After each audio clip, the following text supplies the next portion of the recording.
Olá, pessoal, sejam bem-vindos ao nosso fórum de práticas do Cuidar 2 e hoje a gente vai estar iniciando o nosso conteúdo sobre cateterismo vesical, ok?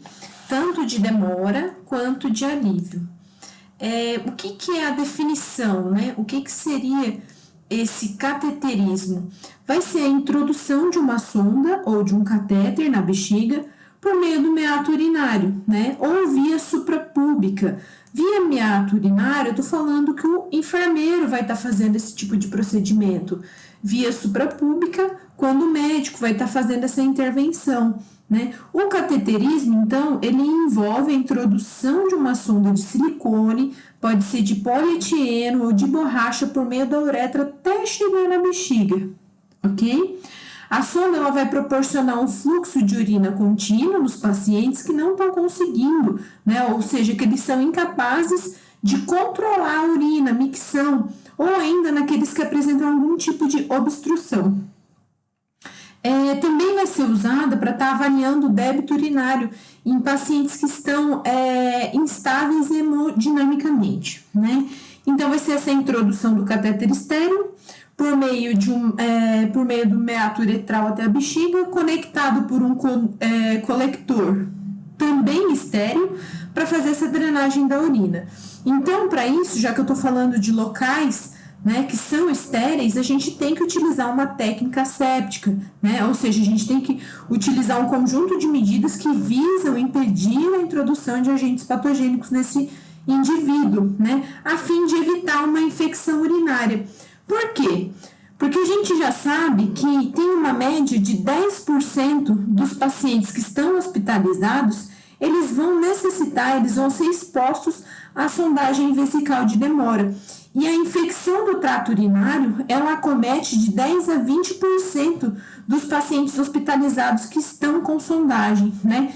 Isso progride, ou seja, isso aumenta por dia de 4 a 7,5%, né? Então, a infecção do trato urinário, ela muitas vezes é decorrente, né? Ela causa quase 50% das infecções hospitalares. E a maior contaminação a gente vê na introdução e na realização da técnica incorreta, tá? Por isso é importante a gente, como enfermeiro, ter propriedade e embasamento técnico científico para estar realizando tal procedimento.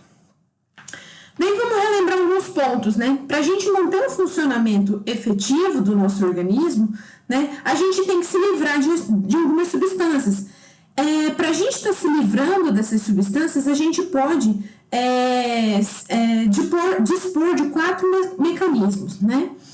Ou seja, por meio da urina, pelo trato urinário, por meio das fezes, pelo trato gastrointestinal, por meio da pele, né, com a transpiração, a perspiração, e ainda por meio do aparelho respiratório com ar expirado.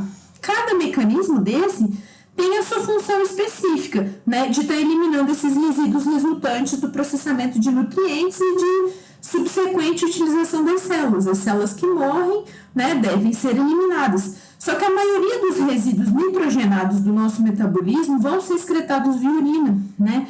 O sistema urinário, então, ele desempenha um papel importante, muito importante na manutenção do equilíbrio hidroeletrolítico dos nossos pacientes. Então, o controle da micção também, a gente não pode esquecer de ressaltar que ele representa um ato de independência à pessoa, né, que é aprendido lá na infância, a partir dos 3 anos, e que significa perder essa propriedade, né, perder essa autonomia de fazer a micção, significa uma ameaça ao bem-estar social e emocional do meu paciente. Então, eu vou colocar em risco a autoestima, alguns sentimentos, né? Esse paciente vai ficar mais vulnerável. A gente ainda vai relembrar aqui que a eliminação da urina, né, ela depende de alguns órgãos, né, como os rins, que vão estar produzindo os resíduos para estar formando a urina, os ureteres, que vão estar fazendo só o transporte da urina do rim até a bexiga, que é um depósito, a bexiga, né, que vai estar retendo essa urina até que se desenvolva a vontade de urinar a partir de 300 ml, e a uretra, né, que é o canal que vai estar instilando, que vai estar removendo essa urina do nosso corpo.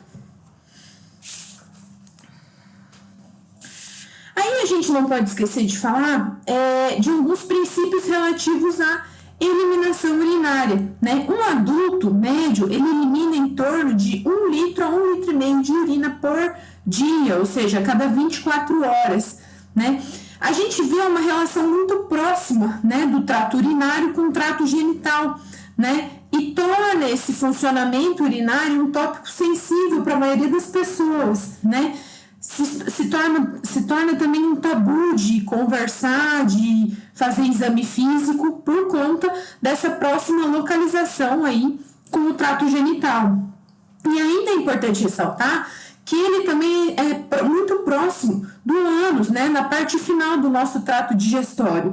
Então, ali a gente sabe, quando a gente faz uma sondagem enteral, não é uma técnica séptica, porque a gente sabe que é rica em bactérias e micro-organismos. Então, a gente tem um risco, esse paciente fica muito mais vulnerável a desenvolver infecções decorrentes aí dessa proximidade entre o reto e o ânus e o aparelho urinário. A gente fala que um débito inferior a 25 ml por hora, ou seja, menor que 600 ml por dia, é insatisfatório, que eu já tenho que tomar alguns cuidados com o meu paciente. E que a diminuição do volume urinário ameaça a vida do indivíduo, né? Ele pode começar a reter esse líquido, tudo aquilo que ele excretar, que o organismo não precisa mais, ele está retendo, e pode começar a desenvolver complicações no estado de saúde do mesmo. A consciência dessa necessidade de urinar, né? Essa vontade, ela começa a partir de 300 ml, de 300 a 500 ml depositados na bexiga. E ainda, só a critério de conhecimento, né, essas estruturas neuromusculares para o controle voluntário da urina, da micção, elas vão ser desenvolvidas, né, elas não estão completamente desenvolvidas, só a partir dos 2, 3 anos, que é aquele momento em que as mamães desfraldam as crianças, né. Então, a gente tem alguns padrões, né, a gente tem um glossário aqui referente, né, aos padrões anormais da eliminação de urina. Por exemplo, a anúria quer dizer o quê? Que a diurese é inferior a 100 ml, né, muito pouco. Oligúria, oli significa pouco, né, gúria, urina, diurese inferior a 400 ml. Poli significa muito. Então, diurese superior a 2.500 ml por dia, mais de 2,5 litros. Polaciúria é a vontade excessiva de urinar. Nictúria, diurese excessiva à noite. Disúria, dor a urinar. Incontinência, né? Eliminação involuntária da urina. Hematúria, quando essa urina está com sangue. Piúria, pus. Glicosúria, presença de glicose. E ainda a gente tem a terminologia colúria, que é a presença de pigmentos biliares na urina. E a gente não pode, né, deixar de falar que antes de realizar esse procedimento, é importante o profissional promover todos os meios possíveis para estar evitando o cateterismo no meu paciente. Por quê? Porque eu acabei de falar no início da aula sobre as grandes complicações decorrentes das itos, né, das infecções dos tratos urinários. Do trato urinário. Então, como que a gente pode estar estimulando o nosso paciente por outros meios, né? A gente pode disponibilizar o uso de absorventes, calças plásticas, fraldas especiais, geriátricas. Os homens ainda têm a possibilidade de utilizar o Uripen. Professor, o que é o Uripen? É como se fosse uma camisinha, um dispositivo, né, que cobre aí o órgão genital masculino e que tem um ducto coletor, tá?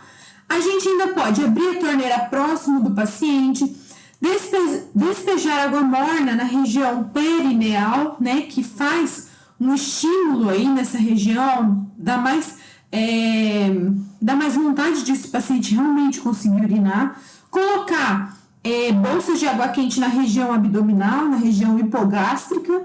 Ensinar a utilizar a comadre, o papagaio, principalmente quando eles estão com restrição do leito, né? Outra coisa importante é promover a privacidade desse paciente. Não adianta a gente que ele urine e fica lá dentro do banheiro com ele, né? A gente tem que deixar esse paciente abrindo a torneira, às vezes esse estímulo da torneira faz com que ele consiga urinar. Ainda estimular uma boa hidratação, se esse paciente não tiver restrição hídrica, né? A gente vai estar estimulando essa hidratação para ele estar conseguindo urinar da melhor forma possível. E ainda em relação ao estímulo da deambulação precoce, né, no pós-operatório, isso facilita muito, né? O paciente que fica muito preso ao leito após o procedimento cirúrgico, ele pode ter complicações depois para conseguir urinar, principalmente se durante o ato cirúrgico ele teve que ser sondado. Aí, o que é o UriPen? Aqui a gente tem a ilustração. Então, é como se fosse um dispositivo, uma camisinha, que é ligado, essa camisinha aberta, a um tubo coletor, tá? E esse paciente pode utilizar sem ter maiores riscos, tudo bem? Vamos, então, às indicações do cateterismo, né? Primeiro, para estar avaliando a distensão vesical. Por quê? Porque esse paciente está retendo urina, ele não está conseguindo urinar, né? Então, ele pode ser indicativo de uma sonda vesical de alívio, por exemplo. Para proceder ao preparo pré-operatório de algumas cirurgias, né? Para fornecer um meio de monitorização do débito urinário em pacientes críticos, promover a drenagem urinária nos pacientes que têm disfunção de bexiga neurogênica. Professor, o que é bexiga neurogênica? É uma disfunção da bexiga, ou seja, o paciente começa a perder urina de forma involuntária decorrente de uma lesão neurológica. Como assim uma lesão neurológica? Decorrente de um AVC, decorrente de uma lesão medular ou decorrente ainda de um tumor, né? Ele está com um tumor que afetou e gerou essa disfunção na bexiga. Colher urina séptica para alguns exames, né? Então, como a gente sabe que a nossa bexiga é um local asséptico, então a gente pode estar coletando essa urina para ver realmente se tem cultura de micro-organismos ali ou não. Observar sempre o aspecto da urina em pacientes politraumatizados, ou seja, o paciente chegou com uma hematura, às vezes é indicativo de estar fazendo a sondagem para estar fazendo esse controle. Quando a gente precisa colocar alguma medicação, quando a gente precisa fazer uma lavagem, né, uma irrigação da bexiga. E por último, também pode ser indicada em pacientes que tenham úlcera na região sacra. Para quê? Para evitar de estar fazendo a recontaminação quando ele evacua, né? E assim, se isso acontecer, vai estar desacelerando o processo de cicatrização da úlcera. Então, por meio, uma medida preventiva para estar contribuindo aí para essa cicatrização. A gente tem também algumas contraindicações, em quais situações a gente não vai prescrever. Quando eu falo a gente já vai chegar lá nos aspectos éticos e legais, tá? Porque o enfermeiro, ele pode sim fazer a prescrição dessa técnica. Mas vamos lá, é contraindicado no trauma, né? Quando esse paciente ele tem no trauma uma descentralização da próstata, quando ele tem uma hemorragia ou um sangramento muito grande vindo da uretra, quando ele está com hematoma, com equimose, né? Quando ele está com um edema da região do períneo, então não tem como fazer, né, esse indicativo de sonda, ou ainda quando ele tem uma hipertrofia, ou seja, um crescimento da próstata, né, da uretra, ou uma inflamação da próstata e da uretra. Nesses casos, vai ser indicado o procedimento médico, que a gente já viu, que é um estoma, né, que é a cistostomia, que é retirar, né, colocar um estoma, um ducto por meio direto da bexiga para estar eliminando essa urina. Quais são os tipos de sonda, então, que a gente tem, né? Falando em sondagem vesical, existem vários modelos, vários tipos de material, como eu falei lá no primeiro slide, e vai depender muito do fabricante, vai depender muito se ela é de alívio ou de demora. Mas, né, as mais conhecidas, para sondagem de alívio, a gente chama de Nelaton, tá? E para sondagem de demora, a gente fala as que tem 2 vias, que seria a sonda Foley, ou a de 3 vias, né? Que a gente fala que para lavagem vesical, ou para estar colocando alguma medicação e estar fazendo essa lavagem aí da bexiga. Seria a sonda Oley, ok? Vamos ver elas. A sonda Nelaton, né? Ela é transparente, normalmente é realizada, é retirada após o esvaziamento vesical, né? Eu posso ter a prescrição dela de horário, se esse paciente está tendo dificuldade, só que aumenta os riscos de ter uma infecção decorrente do trato urinário. A sonda Foley, né? Ela possui uma via para estar drenando a urina e uma outra via, podem ver que ela tem duas viazinhas para insuflar o balonete. O que é esse balonete? Pô, vai ser um balonete que vai ser depositado, vai ficar lá na bexiga. Para quê? Para essa sonda ela não migrar, né? E a sonda Oley, né, ela vai ser usada quando vai ser necessário ter uma irrigação da bexiga. Por quê? Porque ao invés de duas vias, ela tem três. Uma para medicação, uma para sair a urina e a outra para encher o balonete, porque a gente também tem que manter essa sonda nesse mesmo lugar. Os catéteres de Foley, então, são utilizados para o procedimento de sondagem vesical de demora. Eles apresentam esse balão e foram projetados para que não se desloque da bexiga, né?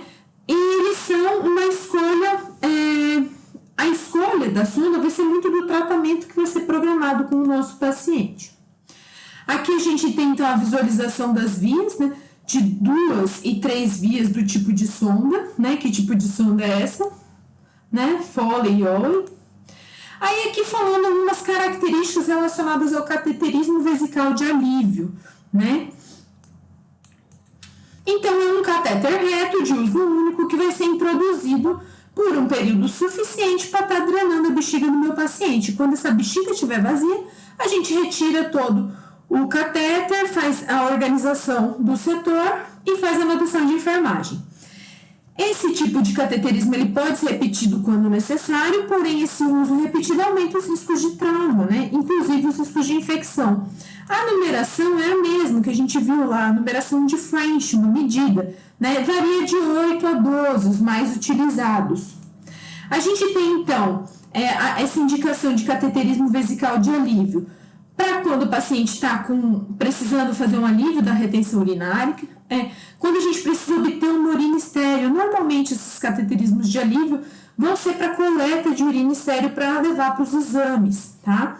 E ainda para fazer uma avaliação de urina residual depois da urina do paciente, para ver se ele ainda está mantendo muita urina na bexiga após ele dizer que urinou, ok? O cateterismo intermitente é quando eu tenho horários pré-estabelecidos para estar realizando esse tipo de cateterismo, ou seja, a cada 6 horas, né? No caso de pacientes que têm bexiga neurogênica. Então, isso pode ser uma prescrição em âmbito domiciliar, tá? Então, o enfermeiro ele tem que estar capacitado, ter alguém para ele estar orientando, ou o paciente, ou o acompanhante. E agora, algumas características sobre o cateterismo vesical de demora, né? Aqui a gente tem a embalagem da sonda Foley, né? Tem as de 2 e 3 vias, né? É uma sonda que vai permanecer por um período prolongado, vai ter um balão, como a Pro já mostrou na imagem anterior, que vai ficar repousado na sede da bexiga, que vai estar fixando a posição da sonda. E a sonda de retenção e de demora, ela pode possuir 2 ou 3 luzes, né, dentro do corpo da sonda. Então, aqui para vocês verem, só visualizarem como que fica, né? Aqui a gente tem o ducto coletor, a sonda, e aqui dentro a gente vê esse balonete insuflado, tá? Da sonda Foley. A numeração, ela também vai ser feita conforme aquela escala francesa de French, né? A numeração mais utilizada, 6, 8, 10 em crianças. Nunca pegar uma numeração muito grande para evitar traumas, tá? Sangramento. E para mulheres, 12, 14 a 16 e homens de 16 a 20. Porém, a gente pode ter numerações mais calibrosas, né, que vão ser utilizadas para procedimentos urológicos ou quando o paciente está com alguma formação de coágulo que tenha necessidade de ter uma luz maior. Quando eu estou falando da drenagem, né, eu estou falando de estar instilando uma medicação ou estar fazendo a lavagem da bexiga do meu paciente, né? Então, a gente tem aí uma urina de drenagem que ela funciona por meio da gravidade. Então, a gente tem que colocar ela, né, abaixo, ali na altura da cama, ou seja, abaixo da linha da cintura do paciente, né? Essa bolsa coletora abaixo da bexiga, da linha da cintura ali, e essa sonda com equipe ali deve permanecer desobstruído, né? E daí, à medida que a gente já tem 1/3, 2/3 dela preenchida, a gente vai esvaziando, sempre com a utilização de luvas de procedimento, e vai anotando conforme a solicitação médica. Aí, falando um pouquinho sobre os aspectos éticos e legais, né? A realização desse procedimento, dessa técnica, ela compete privativamente ao enfermeiro. A gente sabe que há alguns anos atrás, algumas instituições, o técnico de enfermagem realizava o procedimento.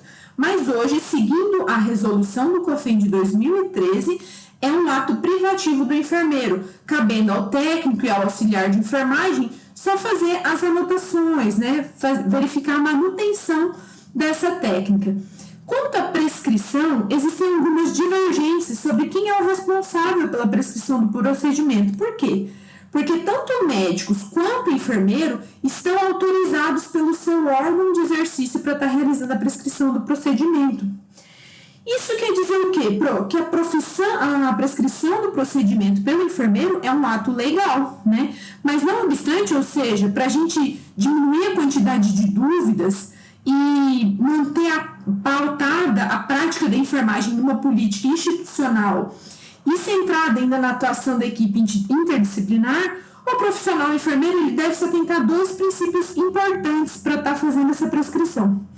Primeiro, para ela ser realizada, tem que ser decorrente, né, após ser realizado o contexto do processo de enfermagem. Então, a gente tem que ter a realização das etapas do processo de enfermagem e, mediante isso, poder fazer a prescrição. Ainda em relação à liberação junto à CCIH, né, o Centro de Controle de Infecção Hospitalar, da onde vocês vão estar trabalhando, ou seja, por meio, né, do aval do protocolo institucional, porque esse aval ele vai dar um respaldo a toda a equipe de saúde, delimitando as indicações, as contraindicações, os riscos, né, que o paciente tem quando tem essa prescrição do cateterismo vesical de alívio, de demora ou intermitente, né, e por ser um procedimento previsível e que requer um planejamento para sua execução, ele deve estar passando por uma avaliação mais detalhada da equipe multidisciplinar. Então, para o enfermeiro prescrever 2 coisas. Primeiro, ter feito o processo de enfermagem. Segundo, ter o aval da instituição, né, ter um protocolo institucional. Eu ainda vou abordar no que tange a realização desse cateterismo, quando o paciente ele vai para casa, né, para o domicílio com essa prescrição. Então, o enfermeiro ele tem que capacitar ou o paciente, quando ele conseguir fazer esse autocateterismo, ou ele tem que orientar o autocuidado por algum familiar, principalmente nos casos de bexiga neurogênica, tá? Bom, na próxima aula a gente vai descrever a técnica em homens e mulheres. Em relação aos tipos de sonda, né, definição, indicação, contraindicação, aspectos éticos e legais, se tiverem alguma dúvida, mandem mensagem no fórum, na sala de café, ou mandem um e-mail para a Pro. A gente discute também no ao vivo. Um beijo!